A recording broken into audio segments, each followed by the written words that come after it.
Spring guard anion sanitary napkin, हा premium क्वालिटीचा sanitary napkin. त्याचं पॅकिंग बघा, जबरदस्त पद्धतीने पॅकिंग याचं केलेलं आहे, म्हणजे हायजिनिक पॅकिंग याचं बनवलेलं आहे. पॅकिंग बनवताना सुद्धा इतका याचा उपयोग बघतोय आपण. हा प्रोडक्ट आहे, हा अशा पद्धतीचं पॅकिंग बनवलेलं आहे याचं. ज्या वेळेला आपण हे बॉक्स मधून पॅक काढतो, पुन्हा आपण हा काय करू शकतो, पॅक बंद करू शकतो. अशा पद्धतीचं हे पॅकिंग आपल्याला कंपनीनं दिलेलं आहे, म्हणजे पुन्हा सुद्धा हा काय होतो, पॅक बंद होतो. अशा पद्धतीचं हवा बंद आपण काय दिलेलं आहे, पॅड कंपनीनं आपल्याला दिलेलं आहे. तेच जर आपण बघतोय आज मार्केटला जे चालू आहे, अशा पद्धतीचं पॅकिंग आपल्याला येतं, जे प्लास्टिकचं आवरण याला दिलेलं आहे. त्याचबरोबर ज्या वेळेला आपण हा पॅक फोडतो किंवा काढला जातो, ओपन केला जातो, त्यावेळेला अशा पद्धतीचं पॅड याच्यामध्ये दिसतं आपल्याला. आता हे पॅड जर बघितलं तर हा आपण पॅड वापरतो, ठीक आहे, पण ज्या वेळेला हा पॅड ओपन करतो, पॅक ओपन करतो, त्यावेळेला हा हवा बंद होत नाही, हा ओपन राहतो. आणि यामुळं होतं काय, तर जंतू संसर्ग होण्याची शक्यता जास्त जाते. ज्या ठिकाणी आपण हा ठेवला जातो तिथं किडा, मुंगी, झुरळ हे असतं, म्हणजे बॅक्टेरिया तिथं असतो आणि तो याच्यावरती जातो. पुन्हा नेक्स्ट टाइम आपण हा काय करतो, यूज करतो, म्हणजे ऑलरेडी याच्यावरती बॅक्टेरिया गेलेला आहे. पण हे पॅकिंग बघितलं तर अशा पद्धतीचं पॅकिंग देऊन सुद्धा हा पूर्णपणे काय आहे, पॅक आहे. जसं आज महिला असतील, मुली असतील, जर बाहेर जात आहेत, त्या 2-3 दिवसाचा पिरियड असतो. आता आपल्याला वाटतंय बाबा येणार आहे, तर तुम्ही काय करू शकता, हे पर्स मध्ये घेऊन कॅरी सुद्धा करू शकता. अशा पद्धतीचे हे पॅकिंग दिलेलं आहे, म्हणजे कोणाच्या लक्षातही येणार नाही. पण हा पॅकिंग बघितला तर हा काय आहे, ओपन पॅक आहे. आपण हा पर्स मध्ये किंवा बाहेर जाताना वापरू शकत नाही किंवा घेऊही शकत नाही. आता या दोन्ही मधलं आपण काय करणार आहोत, तर फरक जाणून घेणार आहोत की हा पॅड आणि ह्या पॅड मधला फरक काय आहे, किंवा हा का वापरला पाहिजे आणि हा का नाही वापरला पाहिजे, हे दोन्हीचं. आता याच्यामध्ये बघितलं तर हे दोन पॅड जे आहेत ह्याची लेंथ आपण बघूया.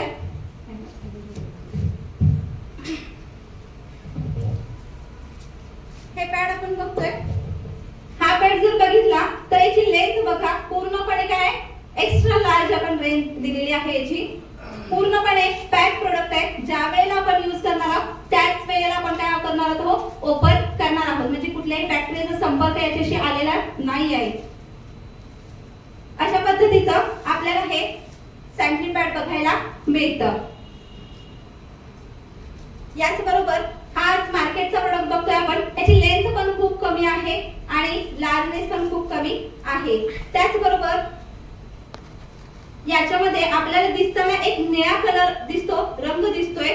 जो रंग आहे हा केमिकल, म्हणजे आज बघतो आपण की पॅड वापरताना आपल्याला सांगितलं जातं ह्याच्यामध्ये स्ट्रीप आहे, एनियन अँटीबॅक्टेरियल स्ट्रीप आहे, पण तो कलर आहे आणि तो काय होतो, आपल्या शरीराला घातक असतो, कारण त्याच्यामध्ये केमिकलचा वापर केला जातो. पण याच्यामध्ये जो हिरव्या कलरचा दिसतो तो हिरवा कलर म्हणजे हा एनियन सॅनिटरी नॅपकिनची जी एनियन बॅक्टेरियल स्ट्रीप आहे, अँटीबॅक्टेरियल स्ट्रीप आहे. आता आपण काय करणार आहोत,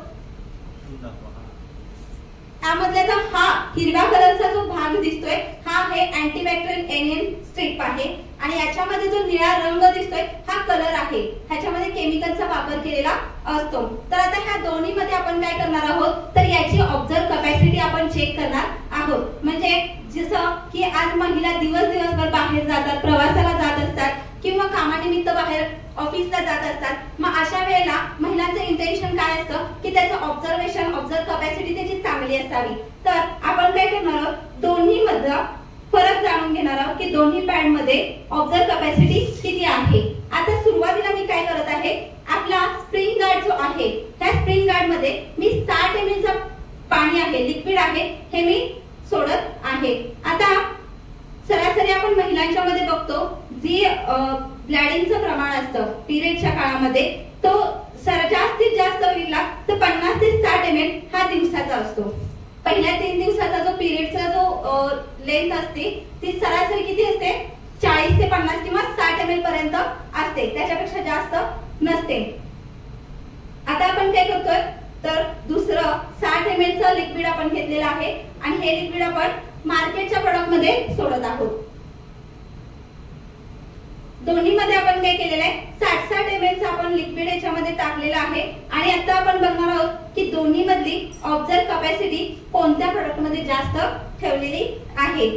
तुम्ही दोन्ही मध्ये बघू शकता मी दोन्ही मध्ये पाणी सोडलेलं आहे। ठीक आहे, आता बघूयात आपण हे माझ्याकडे टिश्यू पेपर आहे, सगळ्यांना माहित आहे टिश्यू पेपर।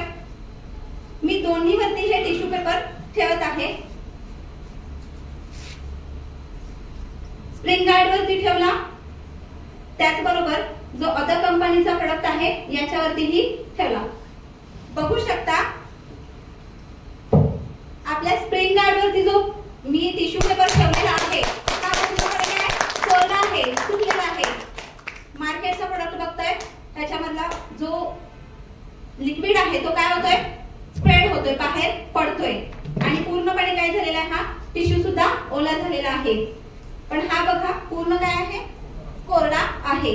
चला दोन्ही मधला आपण काय केला ऑब्झर्व कॅपॅसिटी चेक केली। आता यामध्ये आपण काय करणार आहोत तर लेयर चेक करणार आहोत। लेयर चेक करताना मार्केटच्या प्रोडक्ट मध्ये आपण बघतोय की जो वरचा लेयर आपल्याला दिसतोय हा काय आहे तर हा जो प्लास्टिक असतो हा प्लास्टिकचा ह्याच्यामध्ये पहिला लेयर दिलेला आहे आणि तो नायलॉन म्हणतो आपण, जो आपल्या भागामधला जो कचरा असतो त्याच्यावरती विलगीकरण केलं जातं आणि त्याच्यापासून म्हणजे त्याच्यावर प्रक्रिया केल्यानंतर जो तयार होणारा नायलॉन असतो तो नायलॉन याच्यामध्ये वापरला गेलेला असतो। बघू शकता हा आहे नायलॉन। त्याचबरोबर याच्यामध्ये जो कॉटन वापरला गेलेला आहे आपण म्हणतो की हा 100% काय आहे कॉटन आहे आणि याची ऑब्झर्व कॅपॅसिटी बघा काय आहे 100%। हा काय केला पूर्णपणे काही ऑब्झर्व करून घेतलेला नाही, काही ऑब्झर्व करून घेतलेला नाही, पूर्ण सगळा लिक्विड बाहेर सोडलेला आहे। आणि त्याच्याबरोबर जर तिसरा लेयर बघितला तर तिसरा लेयर सुद्धा याच्यामध्ये प्लास्टिकचाच आपल्याला दिसून येतोय। आता आपण काय करणार आहोत तर आपल्या स्प्रिंग गार्डचा आपण लेयर चेक करणार आहोत। आता याच्यामधला आपला जो पहिला लेयर आहे अजून एक्स्ट्रा आता हा मी काय केला त्याचा जो साइडचा भाग आहे जो लॉक सिस्टम आपल्याला दिसतो हा लॉक सिस्टम मी काढलेला आहे, तेव्हा आपला पॅड काय होतो ओपन होतो। जोपर्यंत हे लॉक त्याला आहे तोपर्यंत पॅड काय होत नाही लिकेज होत नाही, एवढ्या पद्धतीचं लॉक सिस्टम आपल्याला दिलेलं आहे। आता याच्यामधला पहिला जो लेयर आहे हा 100% कॉटनचा लेयर आहे, प्युअर कॉटन याच्यामध्ये वापरलेलं आहे, सुती कपडा। जसं पूर्वीचे लोक म्हणायचे की सुती कपडा वापरायला हवा, तसा हा सुती कपडा याच्यामध्ये वापरलेला आहे।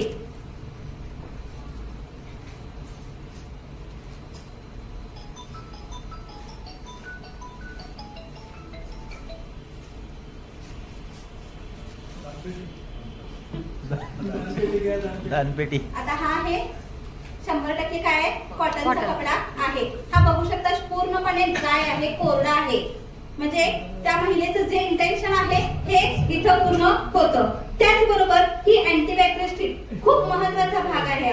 ज्या वेळेला महिलांचं ब्लिडिंग होत असतं किंवा पिरियडचा काळ येत असतो त्यावेळेला महिलांची कंबरदुखी, ओटीपोट दुखणं ह्या समस्या खूप जाणवतात, त्यांचे हार्मोन इम्बॅलन्स होत असतात आणि त्यामुळे त्यांचा चिडचिडेपणा जास्त वाढलेला असतो। तर ही अँटीबॅक्टेरियल स्ट्रिप तिथे खूप चांगल्या प्रकारे काम करते, जंतू होऊच देत नाही, म्हणजे बॅक्टेरिया होऊच देत नाही, अशा पद्धतीची ही स्ट्रिप आहे। आता या स्ट्रिपचा एक डेमो सुद्धा आपण करणार आहोत। याचबरोबर त्याच्यामधला जो तिसरा लेअर आहे हा कॉटनचाच लेअर दिलेला आहे।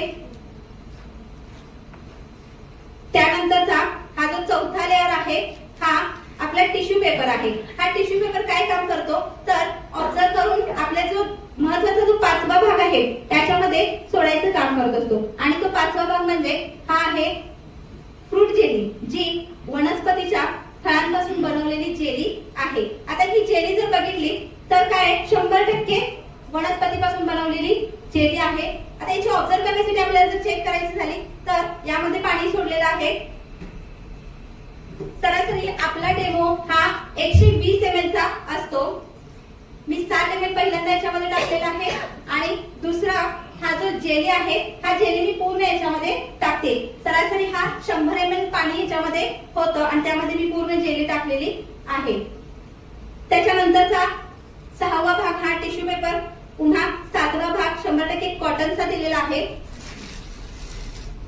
हा शेवटचा लेअर आहे आणि 100% कोरडा आहे, पूर्ण कोरडा आहे, कुठेही लिकेज नाही. आणि त्याच्यानंतरचा हा जो भाग आहे हा पॅन्टीला जो चिकट असतो तो भाग आहे. म्हणजे 8 लेअर आपल्याला याच्यामध्ये दिसून आलेले आहेत. आता हे 8 लेअर आपण बघितले तर याच्या बरोबर आपण काय बघणार आहोत, त्या स्ट्रिपचा एक डेमो बघणार आहोत. मॅडम तुम्ही पुढे या.